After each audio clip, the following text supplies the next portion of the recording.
Sejak awal mula penciptaan manusia, perempuan telah menjadi penyebab utama terhadap banyak hal yang terjadi di dunia. Seperti yang kita ketahui, segala keberlangsungan kehidupan di bumi hingga hari ini mulanya disebabkan oleh perempuan, yaitu Hawa, yang ketika di surga merayu Nabi Adam untuk memakan buah kuldi, sehingga kemudian hal tersebut membuat mereka menuai takdirnya untuk jatuh ke bumi. Agama-agama di dunia memiliki perspektif dan ceritanya masing-masing terkait hal tersebut. Lalu dimulailah pengelanaan yang dilakukan oleh mereka sebagai manusia awal saat itu, menjelajahi bumi, bertumbuh dan berkembang hingga kemudian jumlah manusia hari ini ada miliaran banyaknya. Dari cerita itu kita bisa ambil pelajaran bahwa perempuan sungguh memiliki pengaruh nyata bagi laki-laki, pun di kehidupan dengan berbagai aspek dan segala pencapaiannya. Jika kita membuka catatan sejarah, ada begitu banyak pencapaian besar di dalam perkembangan dunia ini digagas oleh perempuan. Seperti berdirinya universitas pertama di dunia yang dipelopori oleh perempuan Islam, yaitu Fatimah Al-Fihri, hingga kemudian pendidikan modern terus berkembang sampai saat ini. Lalu sosok Ada Lovelace, seorang perempuan Inggris yang merupakan programmer pertama di dunia, dan masih banyak lagi yang lainnya. Baik itu di dunia pendidikan hingga di bidang teknologi, selalu ada andil perempuan di dalamnya. Bahkan dalam peperangan pun perempuan terlibat. Sebut saja seperti Aisyah binti Abu Bakar, sosok istri Nabi Muhammad SAW yang terlibat dalam berbagai peperangan yang salah satunya adalah Perang Khandak. Di mana saat itu ia membawa pasukan medis untuk memberi bantuan kepada pasukan muslim.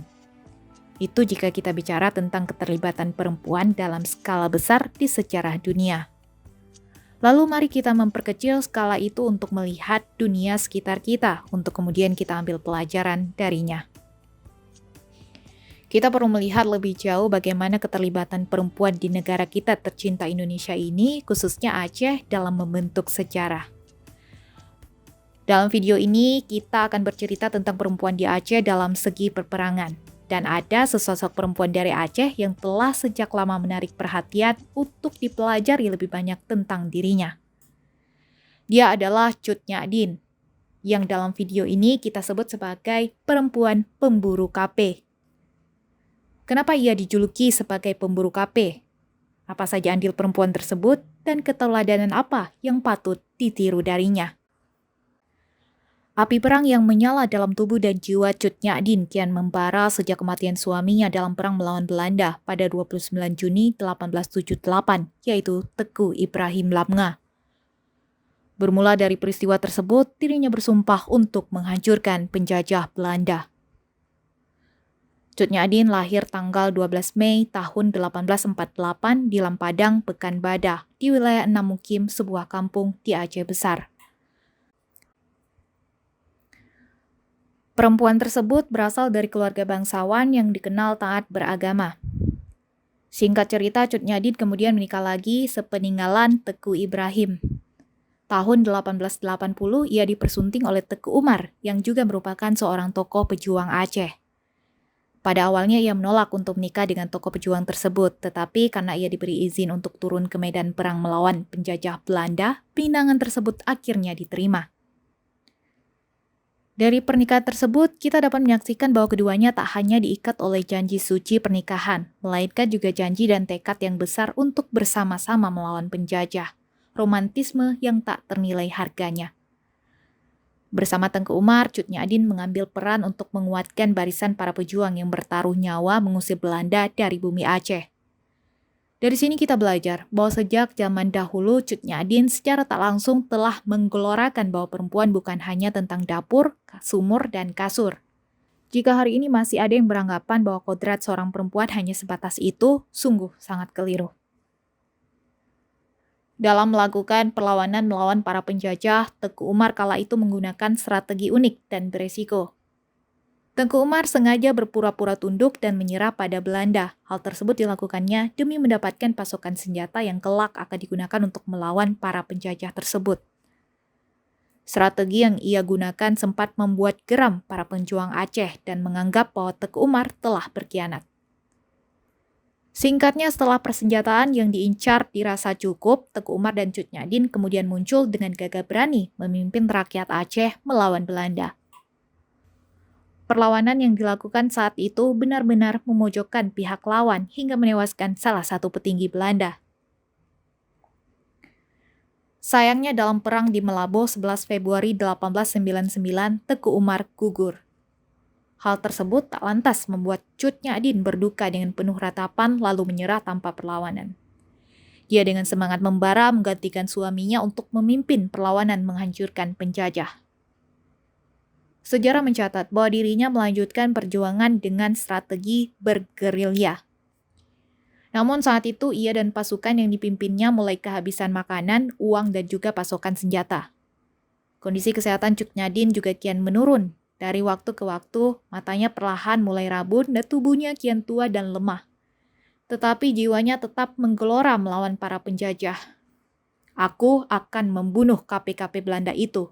Itu yang selalu diucapkannya. Dalam situasi sulit itu, seorang anak buah Cut Nyak-dien bernama Pang Laut berkhianat. Dia melaporkan tempat persembunyian Cut Nyak-dien dan pasukannya ke pihak Belanda. Dari beberapa sumber menyebutkan bahwa Pang Laut bukan bermaksud berkhianat, tetapi ia kasihan dan tak sanggup melihat Cut Nyak-dien yang kian tua dan renta. Dirinya bermaksud membuat perjanjian dengan pihak Belanda untuk tidak membunuh Cut Nyak-dien. Akhirnya, perempuan itu pun tertangkap. Dari situ dirinya dibawa ke Kutaraja Banda Aceh. Cut Nyak-dien sempat mendapat perawatan atas penyakit rabun dan encoknya yang saat itu dideritanya.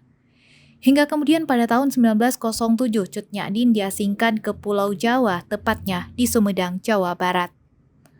Hal tersebut dilakukan pihak Belanda karena kekhawatiran mereka bahwa kehadiran Cut Nyak-dien dapat membakar semangat perlawanan rakyat Aceh untuk kembali melakukan perlawanan.